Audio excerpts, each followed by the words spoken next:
Hello everyone. In my last class, I explained you all uh, Palampur features and organization or factors of production and the aim of production. Today we will discuss about farming in Palampur. Farming in Palampur includes few main points. First of all, land is fixed in Palampur. What is the meaning of land is fixed in Palampur? Definitely land is something which we can't increase or decrease. But here there is something different or it has some different meaning. Like in Palampur, 75% of the people who are working are dependent on farming. What does it mean that 75% of the people, you can say 75% engaged in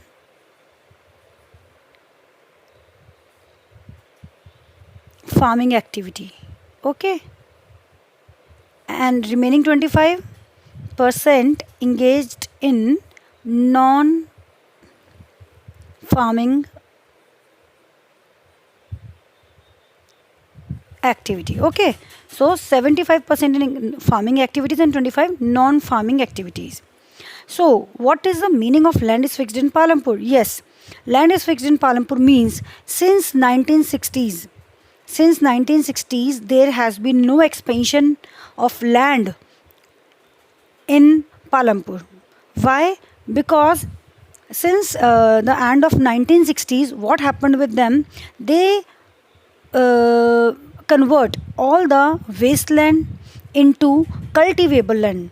Since 1960s, they convert all the wasteland into cultivable land. So now there is no further scope or there is no further scope to increase farm production by bringing new land under cultivation. What does it mean? As they have converted all the land. Do you understand the meaning? Since 1960s, what happened? All the Palampur, there is no increase in land. Why there is no expansion or increase in land? Because they have converted all the, since 1960s, they have converted all the wasteland in cultivable land. So now there is no further scope of expansion of cultivable land, right? आगे बात समझ में मैंने क्या बोला? Since 1960s वहाँ पर कोई expansion नहीं हुआ है land में. क्यों नहीं हुआ? क्योंकि उससे पहले ही they have converted all the wasteland into cultivable land. So जब सारा वेस्टलैंड उन्होंने कल्टिवेबल लैंड में कन्वर्ट कर दिया तो व्हाट डज इट मीन कि now there is no further scope of expansion of land. अब वो लैंड को एक्सपेंड और नहीं कर सकते क्योंकि लैंड ही नहीं है. जितना वेस्ट था उन्होंने यूज़ कर लिया. अब कोई स्कोप ही नहीं आता आगे उसका इंक्रीज़ करने का. And what one more thing is there, the standard unit of measuring land is hectare. what is the standard unit of measuring land? That is hectare. Okay, now next is there a way one can grow more from the same land? Yes, like we already studied that Palampur is a well developed village and the cultivation is also good in Palampur. Why or how is it possible? First of all, Palampur would resemble a village of the western part of the state of UP. As we all know, three states which are well known for cultivable or for their cultivation. Number one is Punjab, number two Haryana, number three Western UP. Punjab, Haryana, Western UP. कौन कौन से states हैं? Punjab, Haryana and Western UP. Okay, they are very famous for their highest cultivation in our country, Punjab, Haryana and Western UP. So what they are saying, that Palampur resemble a village of the western part of the state of UP.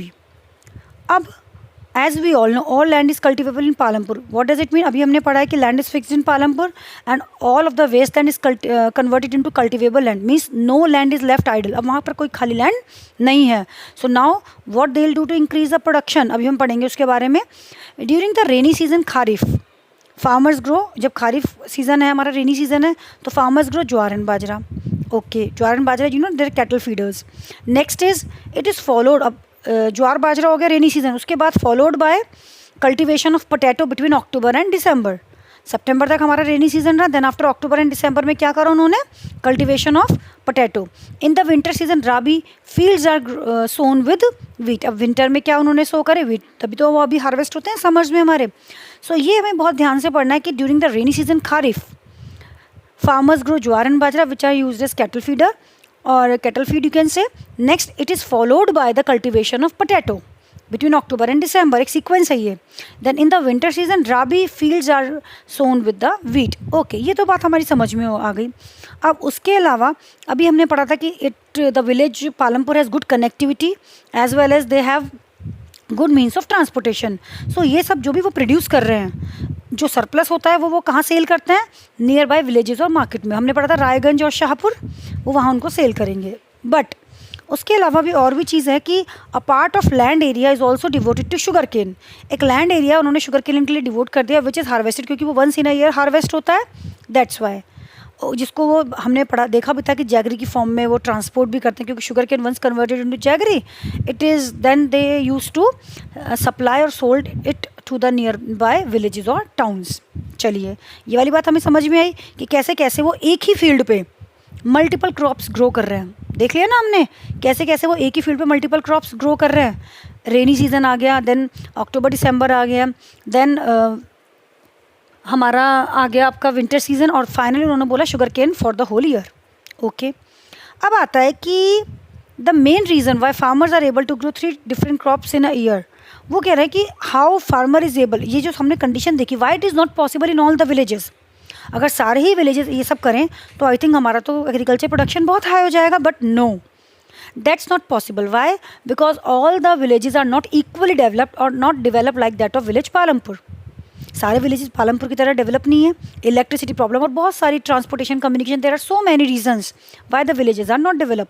But here the farmers are able to grow more than one crop in a year due to good and developed system of irrigation. यहाँ पर irrigation system अच्छा develop था. You know ना irrigation, what is irrigation? Artificial watering of plants या field, you can say artificial watering of field. Irrigation facility होगी तो they can easily, वरना otherwise earlier farmers were dependent on rain. But अब ऐसा नहीं है इस वाले विलेज में स्पेशली, यानी कि they afford irrigation facility. And irrigation के लिए सबसे इंपॉर्टेंट क्या है? इलेक्ट्रिसिटी, जो कि हमने पढ़ ही लिया था कि electricity, most of the houses have electricity connection. Electricity काफ़ी जल्दी आ गई थी पालमपुर में, और यही सबसे इम्पॉर्टेंट एक स्टेप है, एक इम्पॉर्टेंट फीचर है जिसकी वजह से Palampur is able to grow more than one crop in a year, and due to which Palampur is a well developed village. Okay, उसके बाद हम आगे ये भी कह सकते हैं कि initially people saw that electric run tube wells could irrigate much larger areas of lawn more effectively. people ने धीरे धीरे क्या ऑब्जर्व करना शुरू करा कि अरे जो हमारे इलेक्ट्रिक रन ट्यूबवेल्स हैं वो लार्ज पार्ट ऑफ एरियाज़ को इरीगेट कर पा रहे हैं in short span of time. So the first few tube wells, starting में जो इनिशियली ट्यूबवेल के लिए इंस्टॉलेशन किसने करी? गवर्नमेंट ने.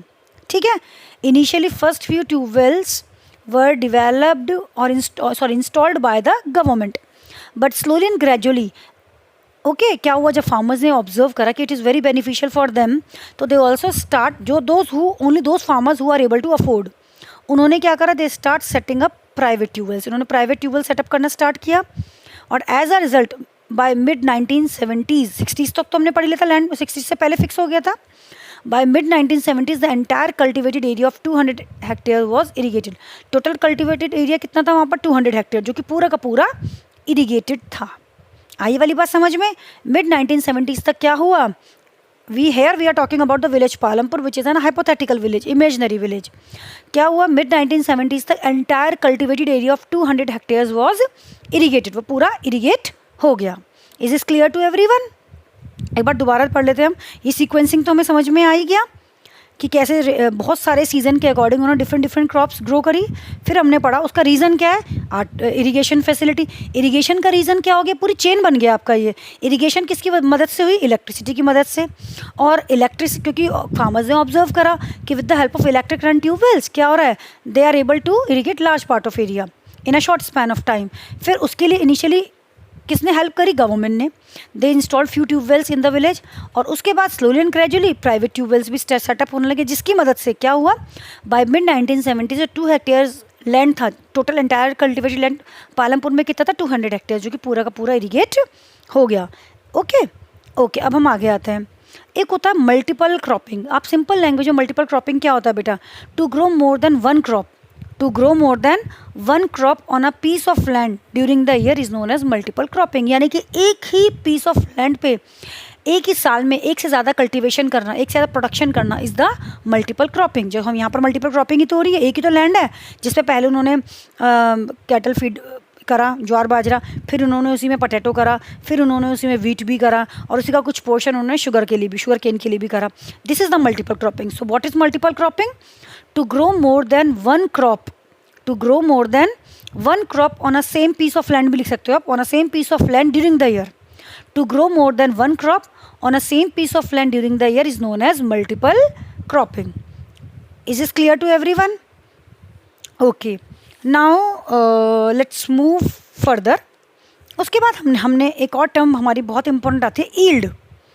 ईल्ड होता है बेटा कल्टीवेशन, कितना प्रोडक्शन हो रहा है। Yield is measured as a crop produced on a given piece of land during a single season. ये सीजन के बारे में बात हो रही है। What is yield? हमने ईल्ड वर्ड सुना है ना। ईल्ड इज मेजर्ड, क्या होता है? Yield is measured as a crop produced on a given piece of land during a single season. वहाँ अभी हमने मल्टीपल क्रॉपिंग में जो बात करी वो हमने ईयर के लिए बात करी, याद रखना, कंफ्यूज मत होना इस चीज़ में। Once we are defining the multiple cropping है we talked about the year, but जब भी हम ईल्ड के बारे में बात करेंगे तो हम किसके बारे में बात कर रहे हैं यहाँ पर? सीजन। तो what is yield? It is measured as a crop produced on a given piece of land during a single season. आई बात समझ में? अब आगे हम पढ़ेंगे, यहाँ पर बहुत इंपॉर्टेंट उन्होंने चीज़ें बताई कि जब हमारा अभी हमने पढ़ा till the mid of 1960s, 1960s तक क्या हो रहा था? हमारे ट्रेडिशनल मेथड यूज़ हो रहे थे कल्टीवेशन के, जिसकी वजह से, और जबकि हमें पता है कि पहले हमारे फार्मर्स और हमारी मेजॉरिटी ऑफ द पॉपुलेशन वो किस में एंगेज थी? फार्मिंग एक्टिविटीज़ में। लेकिन वो कौन से मेथड यूज़ करते? ट्रेडिशनल वंस, ट्रेडिशनल सीड्स, सब कुछ रेन पे डिपेंड थे, कुछ भी उनके पास एडवांस या कोई टेक्नोलॉजी नहीं थी, जिसकी वजह से क्या था? प्रोडक्शन बहुत स्लो था, फेमाइन वगैरह ये सब प्रॉब्लम उन लोगों को फेस करनी पड़ती थी। बट क्या हुआ लेट 1960s में? कब आया? बहुत ध्यान से सुनना है आपको। लेट 1960s में क्या आया? Green revolution. क्या है लेट 1960s में? Green revolution. क्या क्या लेके आया? ये पॉइंट्स में आपको लर्न करना पड़ेगा। Number 1, green revolution was introduced in late 1960s। Okay, मैं यहाँ पर लिख देती हूँ, आपको अच्छे से याद रहेगा। Green revolution was introduced in late 1960s, right? It introduced HYV seeds. What is the meaning of HYV seeds? High yielding variety seeds. It introduced high yielding variety seeds to increase the production of wheat and rice. Basically इनका focus wheat and rice पे था। पहले हमने क्या पढ़ा? Green revolution was introduced in late 1960s, then it introduced HYV seeds to increase the production of wheat and rice. Third, HYV seeds needs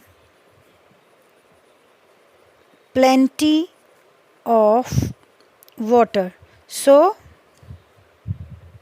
it come along irrigation facility. समझ में आया भाई? जब पानी चाहिए, पानी कहाँ से आएगा? रेन तो इतना पानी नहीं देगा, इरिगेशन फैसिलिटी। उसके अलावा it also introduced chemical fertilizers and pesticides. आई कुछ बात समझ में? बहुत ध्यान सुनिए। Green revolution was introduced in late 1960s. It introduced HYV seeds to increase the production of wheat and rice. HYV seeds are high yielding variety seeds. HYV seeds needs plenty of water, so it come along irrigation. They come along with irrigation. Then it also introduced chemical fertilizers and pesticides.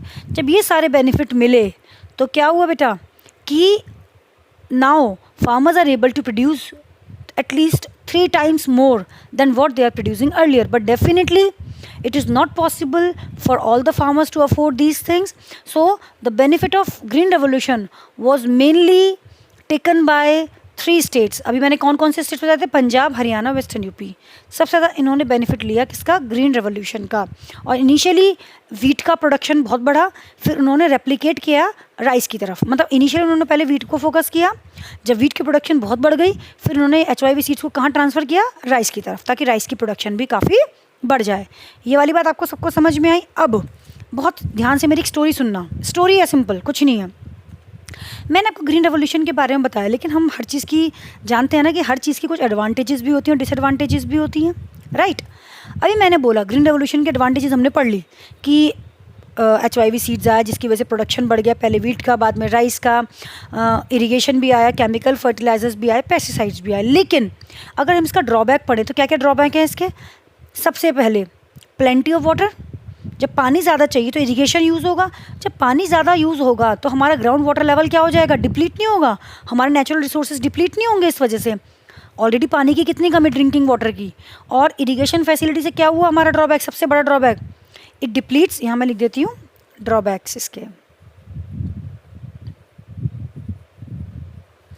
First क्या है? It depletes ground water level. क्यों? क्योंकि irrigation में use हो रहा है, irrigation artificial watering ही तो होता है। उसके अलावा कॉस्टली है, it is costly, means it is very difficult for the small and poor farmers to afford green revolution. उसके अलावा हमने क्या पढ़ा? Chemical fertilizers. और केमिकल फर्टिलाइजर्स क्या होता है? इससे क्या होता है? Soil erosion due to excessive use of chemical fertilizers, soil loses its fertility. Initially तो हमें लगेगा प्रोडक्शन बढ़ रहा है क्योंकि इनिशियली बढ़ेगा, लेकिन धीरे धीरे slowly and gradually what happen कि जो हमारा केमिकल फर्टिलाइजर के ज़्यादा यूज़ से क्या होता है? सॉइल की फर्टिलिटी कम होने लगती है। उस टाइम तो प्रोडक्शन बढ़ गया, बहुत अच्छा लगा, बट स्लोली एंड ग्रेजुअली क्या हुआ? सॉइल की फर्टिलिटी कम होने लगी, जिसकी वजह से सॉइल इरोजन हो गया। अब क्या हुआ? उस टाइम तो प्रोडक्शन बढ़ गया, बट बाद में ऐसा हो गया। और बाद में पेस्टिसाइड भी देख लो आप, केमिकल फर्टिलाइजर पेस्टिसाइड यूज़ करने से और क्या होगा? हमारी जो क्रॉप है वो भी तो कहीं ना कहीं पॉइजनस होगी। तो all these are drawbacks of green revolution. तो ये दोनों आपको पता होने चाहिए, इसके एडवांटेजेस भी और इसके ड्रॉबैक्स भी। आई बात समझ में कि ग्राउंड वाटर इरिगेशन हम यूज़ कर रहे हैं लेकिन उससे ग्राउंड वाटर लेवल डिप्लीट हुआ है। HYV सीड्स आ रही हैं बट वो बहुत कॉस्टली हैं। केमिकल फर्टिलाइजर यूज़ हो रहा है लेकिन उससे सॉइल इरोजन हो रहा है। पेस्टिसाइड और केमिकल फर्टिलाइजर की वजह से और एक चीज़ और क्या हो रही है? Crop become poisonous. क्रॉप हमारी क्या बन गई? Crop become poisonous. आइए वाली बात समझ में। आज के लिए इतना काफ़ी है आप लोगों के लिए। Please study and make notes of your own, then I'll connect you in the next class. Please read it thoroughly. It's very easy chapter. It's up to you how you are gaining. मैंने आज आपको क्या क्या पढ़ा है, मैं recap करा देती हूँ आपको। Farming in Palampur, land is fixed, हमने पढ़ लिया कैसे लैंड फिक्स्ड है। उसके अलावा how one can grow more than one from the same land, वो मल्टीपल क्रॉपिंग वगैरह सब हमने पढ़ लिया। देन आफ्टर ग्रीन रेवोल्यूशन, और टर्म्स हमने पढ़ी हैं yield, multiple cropping, right? Okay students, have a nice day. Please stay home, stay safe and enjoy your studies.